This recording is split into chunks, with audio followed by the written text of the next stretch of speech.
Okay, so now I have my ground lamb. I'm using lamb for this burger.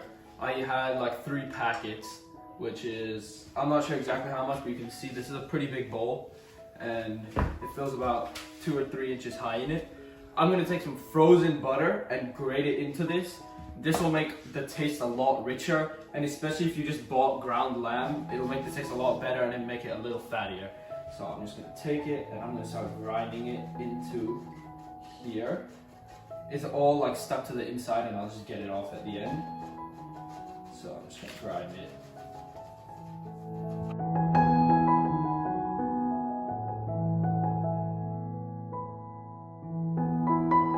Okay, so now I've grated that frozen butter, which I left in the freezer for about 6 to 8 hours, even overnight is fine.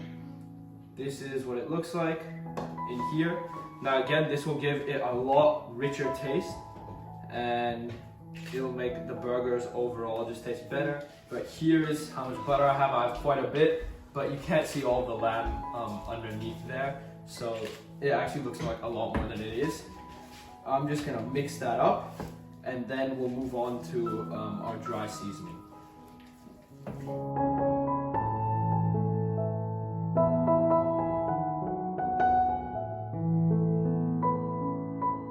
So now I'm going to start on my spice mix for the burgers.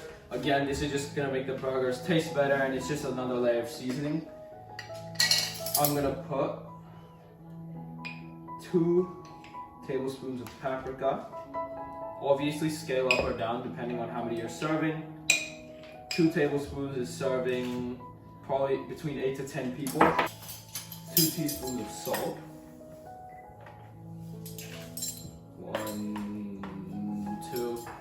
2 tablespoons of light brown sugar. I'm gonna pour it since I just used the spoon for paprika. So I'm gonna try and shake it out. 4 teaspoons of onion powder. 1. My black pepper. I'm gonna put 4 teaspoons in. Salt and pepper are usually the most important, so make sure not to under season with your salt and pepper.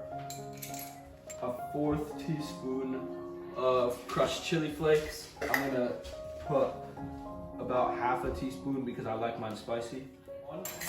This is what it looks like right now. I haven't mixed it. I'm just gonna mix this up now. I just use a spoon right at the start just so that I don't get all the spice on my hands and lose it from the meat.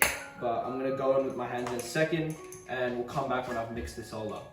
Okay, so now here's the finished product of the burgers. As you can see, it still has some lumps of butter around. I can just mix that in as much as you want, but it's fine to have a few lumps. All the seasoning is pretty evenly incorporated into the meat.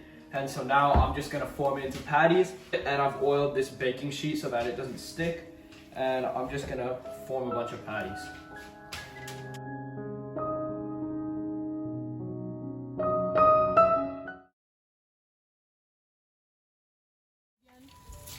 And now we're gonna start on our burgers.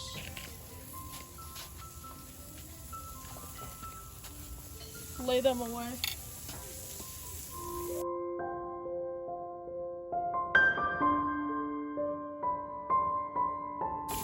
And we're just gonna get a nice sear on these.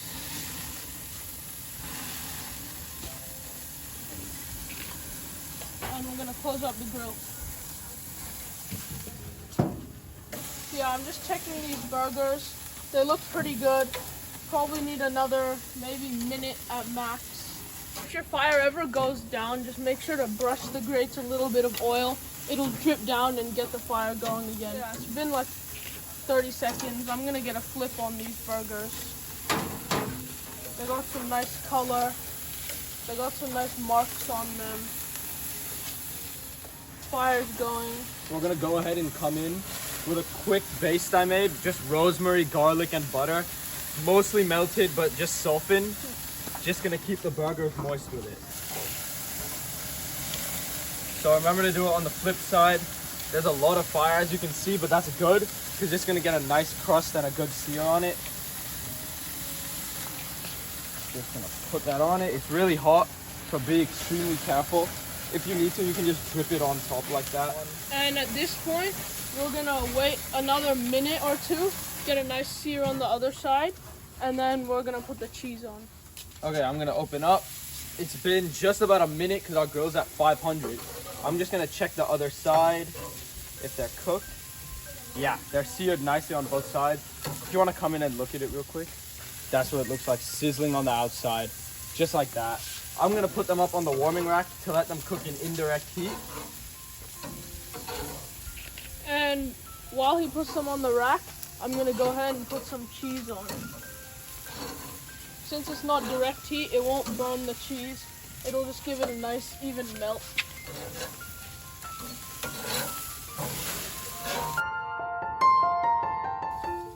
Okay, so it's been a while on these burgers and they're fully cooked. So we're just gonna go ahead and take these off. Thanks for watching, and I'll see you next time.